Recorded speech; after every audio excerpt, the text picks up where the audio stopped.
Welcome to The Explainer. Today, we're diving into a complete care guide for one of the absolute hardest working, peaceful, and honestly, visually fascinating fish in the freshwater hobby. We're talking about the Otocinclus catfish. Whether you're a seasoned aquarist or you're literally just setting up your first community tank, we're going to break down exactly how to care for these incredible little fish right in your own home. So, if you're currently battling a stubborn algae bloom, or maybe you're just planning out the ecosystem for your next peaceful community tank, you've probably asked yourself, what fish can solve this green problem without causing trouble? You know, so many bottom feeders get way too large or they get kind of aggressive as they age. But luckily, there's a perfect, peaceful solution waiting for you. Here's what we'll cover today. First, we'll meet the Otocinclus catfish. Second, setting up the perfect tank. Third, feeding your algae eaters. Fourth, choosing the best tank mates. And fifth, keeping your ottos thriving. Section 1. Meet the Otocinclus catfish, the hard-working dwarf sucker. Okay, so ottos are beloved by aquarists all over the world. They belong to the catfish family but have some incredibly unique traits. Now what's really interesting here is their size. These are small, narrow, cylindrical fish with short fins and extremely powerful sucker mouths that max out at just 1 to 2 inches in length. Females are slightly larger and broader than the males when you look at them from above, but overall, they're tiny. And what makes them truly unique from other catfish species is that they have these rows of armor plating across their bodies to protect them from rough surfaces. It's like a built-in shield. They even have a hollow space between their esophagus and stomach that gives them a limited ability to breathe air right above the water's surface. How cool is that? And with proper care, these little armor-plated bottom dwellers are going to live a very healthy lifespan of 3 to 5 years in your home aquarium. They're generally pretty hardy, provided you give them the right environment to really flourish in. Now, while the common Oto, the one sporting its near-transparent fins and signature horizontal brown stripe, is a staple at most fish stores for around $3, there are actually 22 known species. And this includes some really striking and rare varieties. You've got the golden Oto, the striking zebra Oto with its vertical black and white stripes from head to tail, and even the super rare alligator Oto, which features this beautiful mottled coloration in shades of black, brown, and gray. Oh, and there's actually a giant Otocinclus that totally breaks the size rule and grows up to 4 inches. Section 2. Setting up the perfect tank, creating a pristine river habitat. So if you want them to live out that full 5-year lifespan, you need to mimic their wild habitat as closely as possible.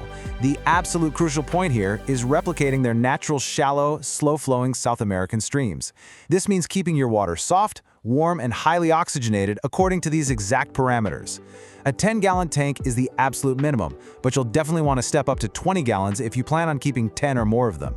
Keep that water heated nicely between 72 and 79 degrees Fahrenheit with a slightly acidic to neutral pH. And listen, they do not tolerate fluctuating water parameters well at all, so stability here is absolutely your best friend. Let's talk about the bottom of your tank. Because ottos are bottom dwellers that are known to actively dig around in the substrate, you absolutely must avoid coarse gravel or sharp rocks. Seriously, those materials can severely injure their delicate bellies. You really want a very soft, fine-grained sand to keep them safe and comfortable. You also need to outfit your tank with some specific features. A top-notch filter is critical because ottos are incredibly sensitive to poor water quality, especially ammonia and nitrites. Right alongside your water heater, you're going to want to decorate with smooth rocks, caves, and driftwood. Add live plants like Sterogene repens to provide shelter and act as a kind of natural algae-growing buffet. Standard lighting totally works, but if you want to speed up algae growth to give them even more food, placing the tank where it catches some direct sunlight during the day is a fantastic trick. Section 3. Feeding your algae eaters, the daily grind of grazing. In the wild, these guys are primarily herbivorous. They eat algae, bacteria, and plant matter. Now, a large group of ottos will quickly clean your tank of its natural algae supply. So, to keep them fed without completely ruining your water quality, just follow this simple 3-step process. First, let them graze naturally.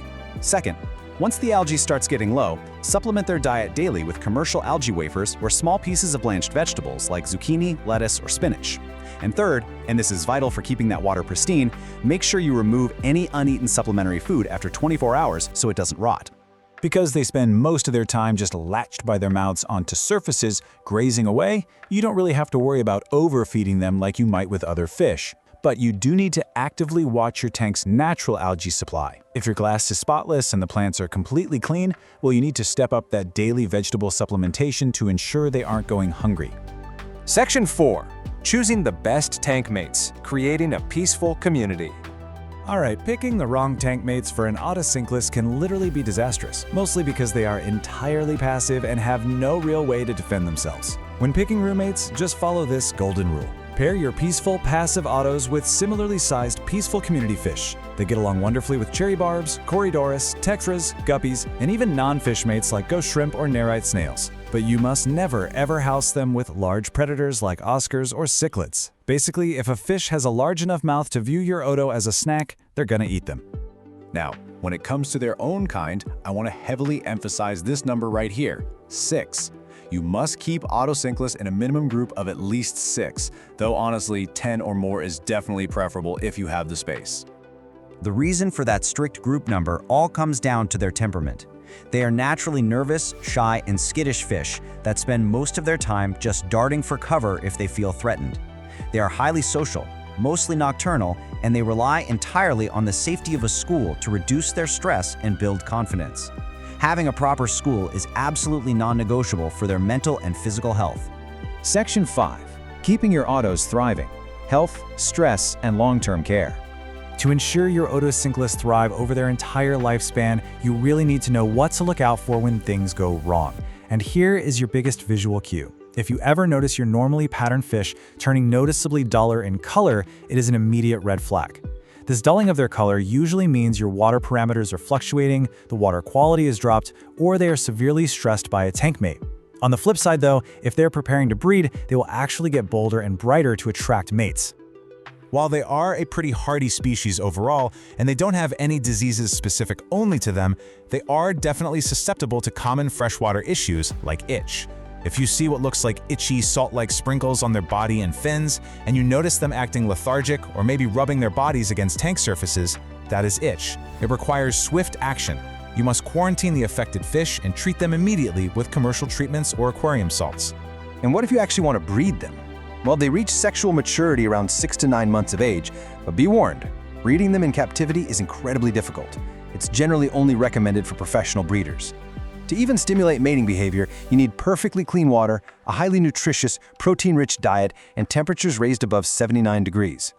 If you are successful, the males will chase the females around, the females will lay eggs on your plants and bogwood, and days later, tiny fry will hatch to feed on the tank's bacteria and algae. So we've covered their unique armor-plated bodies, the exact soft sand and slow water environments they need, how to supplement their grazing, and the absolute necessity of keeping them in peaceful schools of 6 or more. So if you can provide stable water, a peaceful community, and plenty of algae to graze on, are you ready to bring a school of these amazing little cleaners into your own tank? Thanks for joining me on this explainer, and happy fish keeping.